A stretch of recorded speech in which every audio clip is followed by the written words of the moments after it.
Hello class 11th। तो आज हम सीक्वेंस सीरीज का चैप्टर जो कि चैप्टर 8 है आपका एनसीईआरटी का, उसको डिस्कस करेंगे। सबसे पहले वर्ड को देखते हैं, सीक्वेंस। सीक्वेंस क्या होता है आपका? सीक्वेंस इज समथिंग जो कि एक कंटिन्यूटी में बन रहा है, लेकिन उसमें कोई पर्टिकुलर पैटर्न नहीं है। मतलब पैटर्न होगा बट कोई पर्टिकुलर पैटर्न नहीं होगा। वो पैटर्न आपको क्वेश्चन में गिवन होगा, मतलब आप अपना खुद का पैटर्न भी क्रिएट कर सकते हैं। ठीक है, तो सीक्वेंस भी इनफाइनाइट होती है, फाइनाइट भी हो सकती है, डिपेंड करता है कि इतना आप कैलकुलेट। तो सीरीज और सीक्वेंस में बहुत ज़्यादा कुछ डिफरेंस नहीं है। सीक्वेंस के अंदर सिर्फ जैसे कि अर्थमेटिक प्रोग्रेशन, सीरीज में अभी तक जो हम पढ़ चुके हैं दैट इज अर्थमेटिक प्रोग्रेशन, ये आपने क्लास 10 में पढ़ा होगा एपी। सेम इसी तरीके से अब हम ज्योमेट्रिक प्रोग्रेशन भी पढ़ेंगे, जिसको हम बोलते हैं जीपी। ठीक है, that is all, both are the parts of series.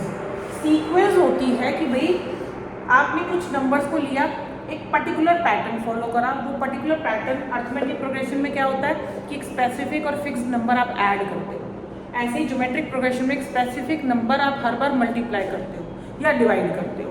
Arithmetic progression में भी हम हर बार स्पेसिफिक नंबर को ऐड भी कर सकते हैं, सब्ट्रैक्ट ही डिपेंड करता है। ऐड जो कर रहे हो अगर वो नंबर नेगेटिव है तो वो हर बार सब्ट्रैक्ट होता चला जाता है। और अर्थमेटिक प्रोग्रेशन जो होती है वो रिड्यूस होती है, मतलब डिक्रीजिंग ऑर्डर में चली जाती है। सीक्वेंस के अंदर जो पैटर्न होगा वो क्वेश्चन में गिवन है। एक एग्जांपल दे रही हूँ आपको कि सीक्वेंस की एक nth टर्म आपको दी हुई है। मैं एक्सरसाइज का ही क्वेश्चन ले रही हूँ, n+2, राइट। अब ये एक पैटर्न आपको दिया गया है कि आपको यही पैटर्न फॉलो करना है। तो A1 का मतलब क्या है, इनकी जगह 1 डालेंगे तो ये आपका 3 आ जाएगा। A2 जो है वो 2 + 2 आ जाएगा, तो 4 2 जा 8। ठीक है, इसी तरह से A3 3 + 2 15। ठीक है, A4 4 + 2। तो आप देख रहे हो कोई स्पेसिफिक पैटर्न आप फॉलो नहीं कर पाओगे। अगर मैं एक एपी की तरह इसमें चेक करूं कि भाई इनका डिफरेंस कितना है, तो ये 5 है। इसका डिफरेंस चेक करूं तो 7 है, इसका डिफरेंस करूं तो 5 है। तो आपने क्या देखा कि कोई स्पेसिफिक पैटर्न फॉलो हो रहा है, कोई एक ऐसा फिक्स पैटर्न नहीं है जिसको आप हर एक में अप्लाई कर सको, जैसे कि अर्थमेटिक प्रोग्रेशन में होता था। तो दैट इज समथिंग सीक्वेंस। अब कई बार क्या होता है कि हम A1 से A2 जब निकालते हैं तो हम A1 का इस्तेमाल करते हैं। जैसे कि मैं एक एग्जांपल दे रही हूँ आपको, एक एक्सरसाइज का ही क्वेश्चन है। क्वेश्चन है आपका कि A1 और A2 इसको रब कर देते हैं। ये तो आपको समझ में आई है, ये सीक्वेंस होती है। बट एक स्पेशल काइंड की सीक्वेंस है जो आपके एनसीईआरटी में क्वेश्चन भी दिया हुआ है इसके ऊपर। तो आपका क्वेश्चन है कि A1 और A2 दोनों बराबर हैं 1 के, और an जो होगा वो होगा an-1 + an-2, और n की वैल्यू जो है वो ग्रेटर देन 2 लेंगे। ये आपको स्पेसिफिक किया। ठीक है, अब आपको इसमें क्या निकालना है? आपको इसमें फाइंड आउट करना है an+1 अपॉन an, ये निकालना है। और n की वैल्यू लेनी है 1 2 3 4 और 5। सो इस तरह की ये जो सीरीज आपको दी हुई है इसको फॉबिनाइट सीक्वेंस बोलते हैं, FIBONCCI। ये एक स्पेशल काइंड की सीरीज होती है। इसके अंदर आप देख सकते हो कि हर एक नेक्स्ट टर्म को निकालने के लिए प्रीवियस 2 टर्म्स का इस्तेमाल हम कर रहे हैं। देख रहे हो, n निकालने के लिए n-1 और n-2 टर्म का इस्तेमाल हम कर रहे हैं। तो अब हम यहाँ से स्टार्टिंग करते हैं। जब हम यहाँ पर n की वैल्यू 1 डालेंगे, अब आप कहोगे मैम यहाँ तो n हमें ग्रेटर देन 2 दिया हुआ है, इसका मतलब ये है कि आपकी टर्म जो है वो 2 से ही स्टार्ट होगी यहाँ पर। ठीक है, तो आप सबसे पहले जब इसमें n की वैल्यू क्या डालोगे 1, तो आपके पास आएगा A1 + 1 कितना हुआ A2, नीचे कितना आएगा A1। ठीक है, दोनों को वैल्यू डालनी है, A2 और A1 दोनों की वैल्यू 1 थी, 1/1 आंसर 2। अगर मैं यहाँ पर n की वैल्यू 2 डालती हूँ तो मेरे पास आएगा A3/A2। ठीक है, तो A3 कैलकुलेट करने के लिए मुझे यहाँ पर जाना पड़ेगा। ठीक है, और इसी तरीके से जब मैं यहाँ पर n की वैल्यू 3 डालती हूँ तो मेरे पास आएगा A4/A3। ये दोनों वैल्यूज मुझे यहाँ से इस बेसिक फॉर्मूला से निकालनी पड़ेगी। कोई स्पेसिफिक फॉर्मूला नहीं है, क्वेश्चन में गिवन होगा। अब मैं यहाँ से निकालती हूँ कि an की वैल्यू है an-1 और an-2। सपोज सबसे पहले आपको A3 चाहिए, देख रहे हो 2 नहीं डालेंगे, क्योंकि 2 डालोगे तो A1 आएगा और यहाँ A0 आ जाएगा, और A0 कुछ नहीं होता है, इसीलिए उसने बोला था कि n की वैल्यू ग्रेटर देन 2 है। तो मुझे यहाँ पर A3 और A2 दोनों की वैल्यू चाहिए, ठीक है। A2 की ऑलरेडी मुझे दे रखी है, तो मैं यहाँ से A3 निकालूंगी।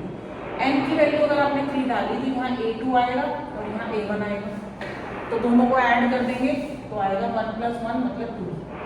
इसी तरह से अगर मैं मान लो A4 निकालना चाहती हूँ तो A3 + A2 आएगा। A3 की वैल्यू प्रीवियस ये निकाली है हमने, ये यूज करेंगे, और A2 की वैल्यू 1 दी है, तो याद रखें। तो इसी तरीके से आपको वैल्यूज यूज करनी है सारी। तो मैंने A3 की वैल्यू यहाँ से डालेंगे 2, A2 की वैल्यू कितनी है हमारी 1, तो आंसर आ गया 2।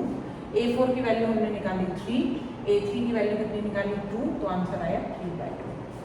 ठीक है, तो इसी तरीके से हमें ये सारे वैल्यूज निकालनी है और इसमें हमें 5 तक वैल्यू सब्सटीट्यूट करनी है। ठीक है, तो आगे बढ़ते हैं।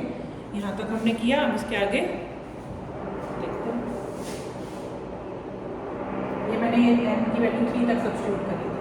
अब हम यहाँ पे 4, 5 दो को सब्सटीट्यूट करेंगे। तो इसमें हम अगर 4 डालते हैं तो ये आएगा, यहाँ पर लिख लो n की वैल्यू 4, तो ये आएगा A5/A4। ठीक है, तो हमें A4 का ऑलरेडी है ही, A5 की वैल्यू निकालनी पड़ेगी। A5 की वैल्यू निकालने के लिए A4 + A3 चाहिए। तो A4 कितना है मेरे पास 3 और A3 कितना है 2।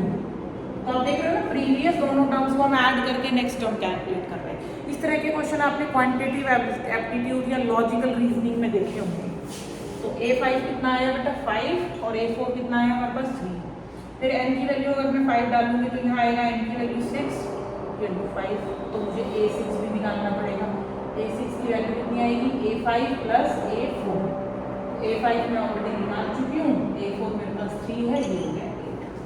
तो A6 कितना है आपका 8, A5 कितना है आपका 5। तो ये हमारे दो आंसर हो सकते हैं। तो यहाँ पर मैंने n की वैल्यू 1 से लेकर 5 तक इसमें सब्स्टिट्यूट करी थी। जिस टर्म की मुझे जरूरत पड़ती गई मैंने nnet, ये एक तरह से nnet टर्म का फॉर्मूला है, जैसे एपी में हुआ करता था ना nnet टर्म का फॉर्मूला, वही सेम फॉर्मूला मैंने यहाँ पर अप्लाई किया है।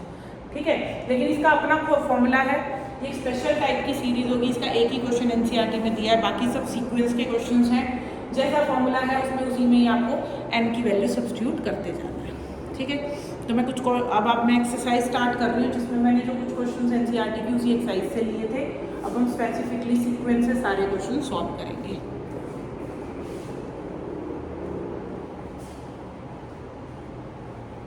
अभी हमने कोई स्पेसिफिक सीरीज स्टार्ट नहीं की है।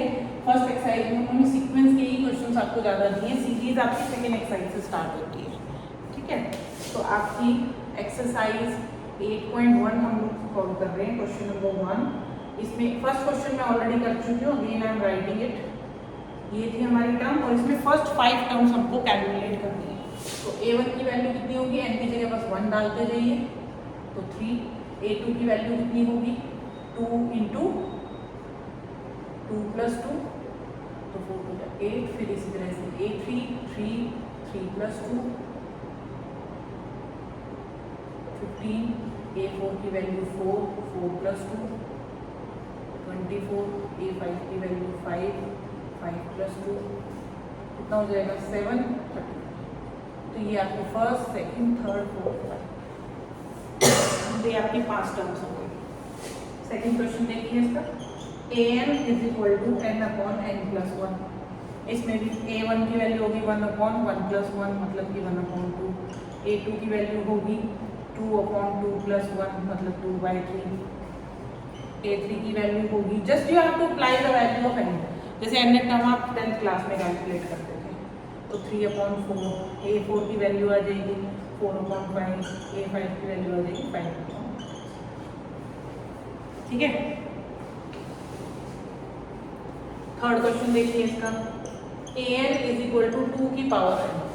तो A1 हो जाएगा 2 की पावर 1 विच इज 2, A2 की वैल्यू 2 की पावर 2 विच इज 4, A3 की वैल्यू 2 की पावर 3 विच इज 8, A4 की वैल्यू 2 की पावर 4 विच इज 16, A5 2 की पावर 5 विच इज 32। तो ये मैंने 3 क्वेश्चन आपके 8.1 से किए हैं। नेक्स्ट वीडियो में मैं बाकी बचे हुए क्वेश्चंस भी करूँगी आपके लिए सॉल्व। ठीक है, so bye, take care and see the next video for the rest of the question solutions.